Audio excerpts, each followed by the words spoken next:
Hello dear friends, welcome to our channel exam zone academy. आज हम लोग पढ़ने वाले हैं इंडियन ज्योग्राफी की क्लास नंबर 12। इससे पहले हम लोगों ने 11 क्लासें कंप्लीट कर ली है। आप लोगों ने नहीं देखा तो उस क्लास को देखिए, उसके बाद में इस क्लास को कंटिन्यू कीजिए, ठीक है। और इस क्लास को हम काफ़ी दिनों से, एक सप्ताह से लगभग इसको पेंडिंग में डाल रखे थे, क्योंकि मेरे पास कंटेंट बना हुआ नहीं था, इसलिए इस क्लास को हम नहीं कर पा रहे थे। चलो आज से फिर से मैं कंटिन्यू कर रहा हूँ। तो पहला क्वेश्चन से, हरित क्रांति सबसे पहले सफल रही थी। तो हरित क्रांति सबसे पहले कहाँ सफल रही थी? पंजाब और तमिलनाडु में, पंजाब हरियाणा और उत्तर प्रदेश में, हरियाणा, यूपी और महाराष्ट्र में।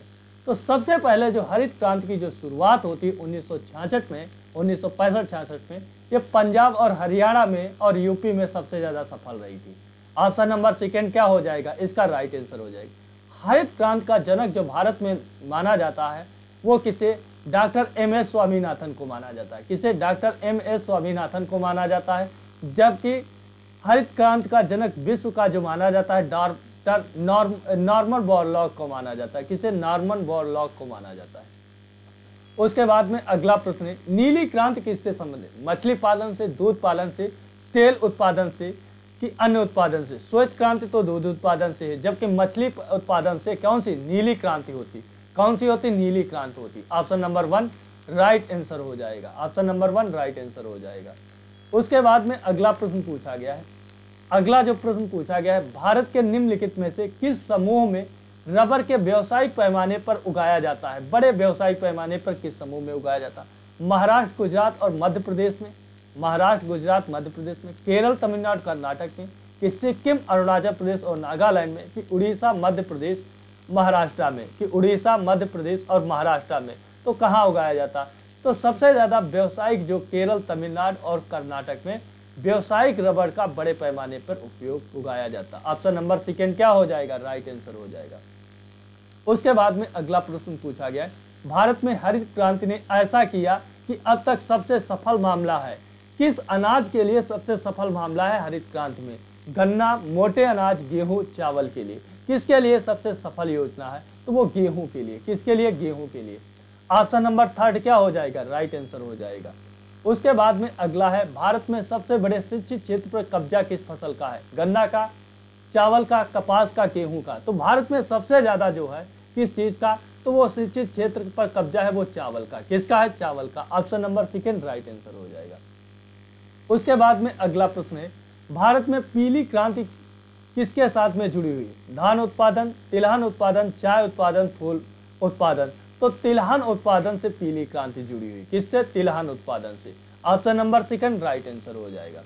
उसके बाद में अगला प्रश्न है, भारत में निम्नलिखित में से किसे नकदी फसल माना जाता है? मक्का को, ग्राम मतलब ग्राम क्या होता है? ग्राम मतलब होता है चना को, प्याज को, गेहूं को। तो भारत में नकदी की फसल किसे माना जाता है? तो भारत में नकदी की जो फसल है वो चना को माना जाता है। किसे माना जाता है? चना को। ऑप्शन नंबर सेकेंड क्या हो जाएगा? राइट आंसर हो जाएगा। उसके बाद में अगला प्रश्न है, एक तिरछी पहाड़ी भारतीय इलाके में 200 सेंटीमीटर से अधिक सेंटीमीटर का अनुभव वार्षिक वर्षा होती है, जिसमें से एक निम्नलिखित फसल हो सकती है। कौन इसमें 200 सेंटीमीटर से अधिक जो वार्षिक वर्षा है, इसमें कौन सी फसल हो सकती है? कौन सी हो सकती है?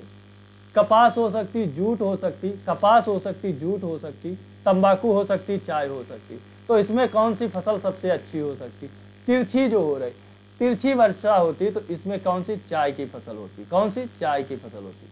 ऑप्शन नंबर 4 राइट आंसर हो जाएगा। उसके बाद में अगला प्रश्न पूछा गया, निम्नलिखित में से कौन सी जो खरीफ के मौसम में फसल उगाई नहीं जाती? खरीफ के फसल में तो आप जो जानते हैं बाजरा और चावल, मक्का और जौ, ज्वार और चावल, जबकि जौ और सरसों रबी की फसल में हो, रबी के मौसम में। ऑप्शन नंबर 3 क्या हो जाएगा? राइट आंसर हो जाएगा। ऑप्शन नंबर 3 राइट आंसर हो जाएगा। उसके बाद में अगला प्रश्न है, अगला प्रश्न पूछा गया है, स्लैश एंड बर्न कृषि है को नाम दिया गया है आलू की खेती की विधि को, वनों की कटाई की प्रक्रिया को, मिश्रित खेती को, कि खेती को बदलने को? खेती को बदलने को ये किसको? तो स्लैश एंड बर्न जो कृषि है वो खेती बदलने की प्रक्रिया को कहा गया। ऑप्शन नंबर 4 क्या हो जाएगा? राइट आंसर हो जाएगा। उसके बाद में अगला प्रश्न पूछा गया, फसलों को रोटेशन का मतलब क्या होता है? फसलों के रोटेशन का मतलब क्या होता है? विभिन्न फसलों की बढ़ती मिट्टी को बनाए रखने के लिए उत्तराधिकार जो होता है उसे उपजाऊपन रखना, या कुछ फसलें फिर से उगाई जाती हैं और कि दो या दो से अधिक फसलें उगाई जाती हैं एक साथ वृद्धि करने के लिए उत्पादकता की, क्या उपयुक्त में से कोई नहीं। तो जो आपकी जो होती है, जो आपकी रोटेशन फसल का जो अर्थ होता है उसमें क्या होती है, विभिन्न फसलों की बढ़ती और उसको बढ़ोतरी के लिए क्या होता, मिट्टी को उपजाऊ बनाए रखने का अर्थ होता है। ऑप्शन नंबर 1 क्या हो जाएगा, राइट आंसर हो जाएगा। उसके बाद में अगला प्रश्न पूछा गया है, निम्नलिखित में से कौन सा एक वृक्षारोपण फसल नहीं होती, चाय, कॉफी, रबड़, गन्ना। तो कौन सी वृक्षारोपण की फसल नहीं होती, गन्ना होती वृक्षारोपण की, गन्ना नहीं होती, वो तो काट के बोया जाता। Option number 4 right answer. जबकि चाय, रबड़, कॉफी ये गन्ना रोपण। झूम की खेती एक विधि है जो खेती करते थे, कहाँ पर झूम की खेती होती, हिमाचल प्रदेश में, केंद्रीय उच्च भूमि में, तटीय तमिलनाडु में कि नागालैंड में। तो जो आपकी होती है, जो आपकी होती झूम की खेती जो होती ये आपके केंद्रीय उच्च भूमि में होती, कहाँ होती, केंद्रीय उच्च भूमि में होती। ऑप्शन नंबर 2 क्या हो जाएगा, राइट आंसर हो जाएगा। उसके बाद में अगला प्रश्न पूछा गया, हरित क्रांति किस फसल से संबंधित है। अभी मैंने बताया था हरित क्रांति जो है आपके गेहूं से संबंधित, किससे, गेहूं से। Option number 2 right answer. उसके बाद में अगला प्रश्न पूछा गया, भारत में सकल फसली क्षेत्र खाद्यान्न का कब्जा कितना है। खाद्यान्न का जो कब्जा है खाद्यान्न का वो कितना है, 70% से अधिक है कि 60 से 70% है कि 50 से 60% है कि 50% से कम है। तो सकल जो फसली क्षेत्र है भारत में खाद्यान्न का कब्जा कितना है, तो आपका इसमें है 70% से अधिक होता है। कितने का, 70% से अधिक होता है। ऑप्शन नंबर 1 राइट आंसर हो जाएगा। उसके बाद में अगला प्रश्न है, विषम को आधार पर चुनिए फसल का कौन सा होती। मौसम के आधार पर जो फसलें विषम होती उन्हें, चावल, गेहूं, मक्का, कपास।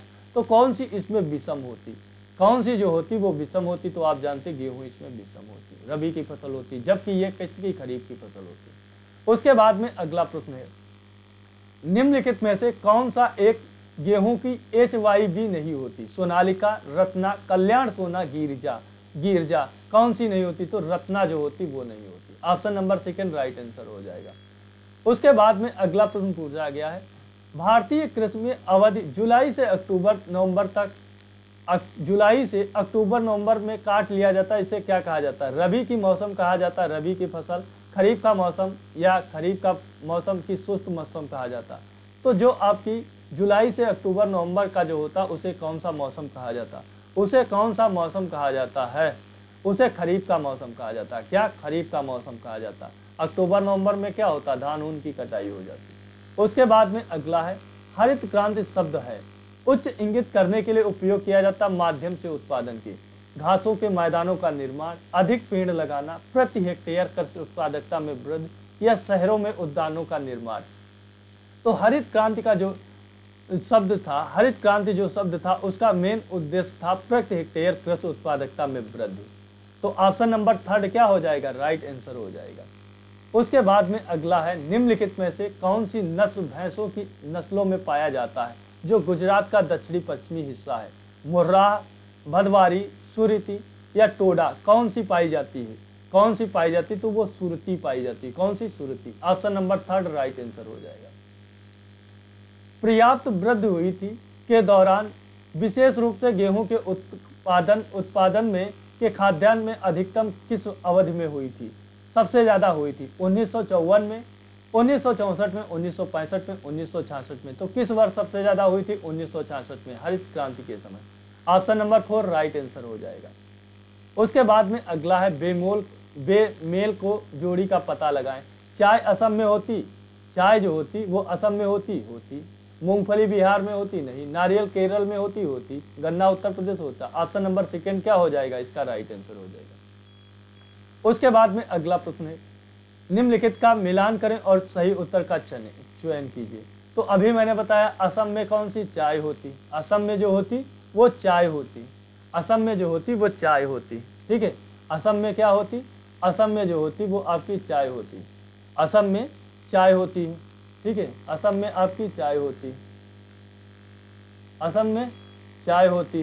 और जबकि उसका किसका होता है, गन्ना कहाँ होता है, गन्ना आपका सबसे ज़्यादा उत्तर प्रदेश में होता है। कहाँ होता है, उत्तर प्रदेश में होता है। मूंगफली कहाँ होती, सेब जो होता है हिमाचल प्रदेश में होता है। अब देख लो तो मूंगफली कहाँ, गुजरात में होती। कहाँ होती, गुजरात में होती। तो ये कौन सा ऑप्शन सही है, ए का 2 वाला, बी का 3 वाला, ए का 2 बी का 3, कौन सा, ऑप्शन नंबर सेकेंड। ठीक है, ऑप्शन नंबर सेकेंड क्या हो जाएगा, राइट आंसर हो जाएगा। ठीक है, चाय असम में होती, गन्ना उत्तर प्रदेश में, मूंगफली गुजरात में और सेब कहाँ, हिमाचल प्रदेश में। उसके बाद में अगला प्रश्न है, भूरी क्रांति संबंधित है। भूरी क्रांति जो होती है वो किससे, चारा उद्योग वृद्धि से, समुद्री उत्पादों की वृद्धि से, दूध और दूध की वृद्धि उत्पादों से, खाद्य प्रसंस्करण की वृद्धि और शीतल पेय पदार्थ। तो भूरी क्रांति जो होती वो किससे संबंधित होती, जो भूरी क्रांति होती ये आपकी किससे संबंधित होती, तो भूरी क्रांति जो होती इसका खाद्य और खाद्य प्रसंस्करण की वृद्धि और शीतल पेय पदार्थों से। तो ऑप्शन नंबर 4 क्या हो जाएगा, इसका राइट आंसर हो जाएगा, ऑप्शन नंबर 4 राइट आंसर। उसके बाद में अगला प्रश्न देखते हैं, इंडस्ट्रीज का मशीनीकरण काफी पैमाने पर कृषि के लिए संभव नहीं है क्योंकि ये छोटी जोत होती है, या ट्रैक्टरों की कमी है, किसानों की गरीबी होती है, कि लोगों की उदासीनता होती, लोगों की उदासीनता होती है। तो क्या इसका रीजन होता है, क्योंकि छोटी जोत होती, इसका ये रीजन होता है। छोटी जोत के कारण क्या होता है, कृषि का मशीनीकरण, इंडस्ट्रीज का मशीनीकरण नहीं हो सकता कृषि में। ठीक है, उसके बाद में अगला प्रश्न पूछा गया, स्वर्ण क्रांति का संबंध होता है सेरीकल्चर से, बागवानी से, एपीकल्चर से, विटीकल्चर से।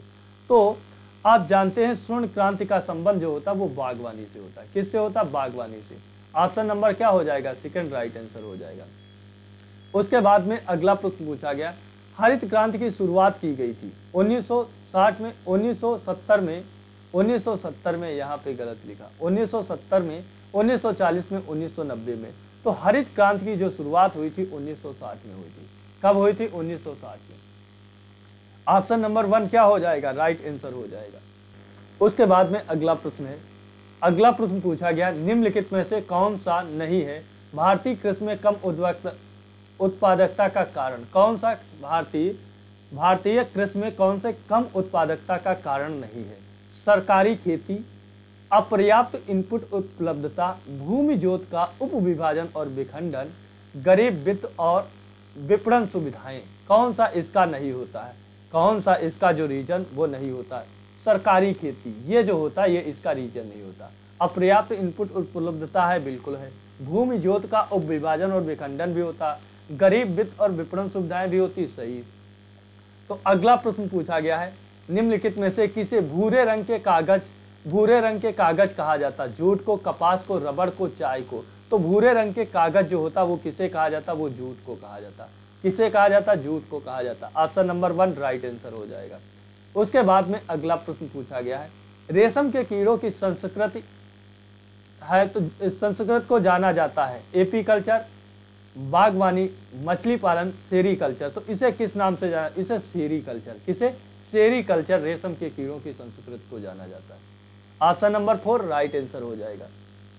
उसके बाद में अगला प्रश्न पूछा गया, फसल चक्र को अपनाया जा रहा है उत्पादकता बढ़ाने के लिए, जमीन की उत्पादकता बढ़ाने के लिए, फसल की उपज बढ़ाने के लिए, कि मिट्टी का पानी बढ़ाने के लिए, कीटों के लिए, फसल प्रतिरोध को बढ़ाने के लिए, फसल प्रतिरोध को बढ़ाने के लिए। तो फसल चक्रण को अपनाया जा रहा है। तो फसल चक्रण को किस लिए अपनाया जाता है, फसल की उत्पादकता, जमीन की उत्पादकता बढ़ाने के लिए, जमीन की उत्पादकता बढ़ाने के लिए फसल चक्र को अपनाया जा रहा है। ऑप्शन नंबर 1 क्या हो जाएगा, राइट आंसर।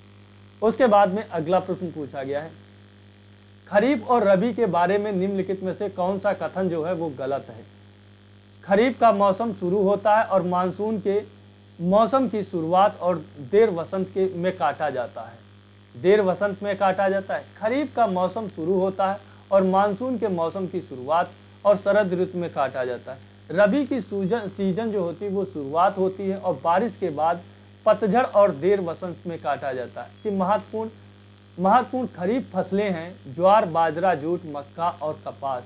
रबी की महत्वपूर्ण फसलें हैं गेहूं, चना, जौ और अलसी और बीज। ये सही है, ये भी फोर्थ वाला भी सही है, फोर्थ वाला भी सही है। लेकिन इसमें गलत पूछा है। खरीफ का जो मौसम होता है वो मानसून के मौसम की शुरुआत और देर वसंत में काटा जाता, वसंत ऋतु में थोड़ी ना काटा जाता। वसंत पंचमी तो अब आ रही, ठीक है, वसंत पंचमी अभी आई। वसंत पंचमी क्या होता, वसंत पंचमी तो में तो आपकी रबी की फसलें कटने लगती। तो ऑप्शन नंबर इसका 1 जो हो जाएगा वो गलत हो जाएगा।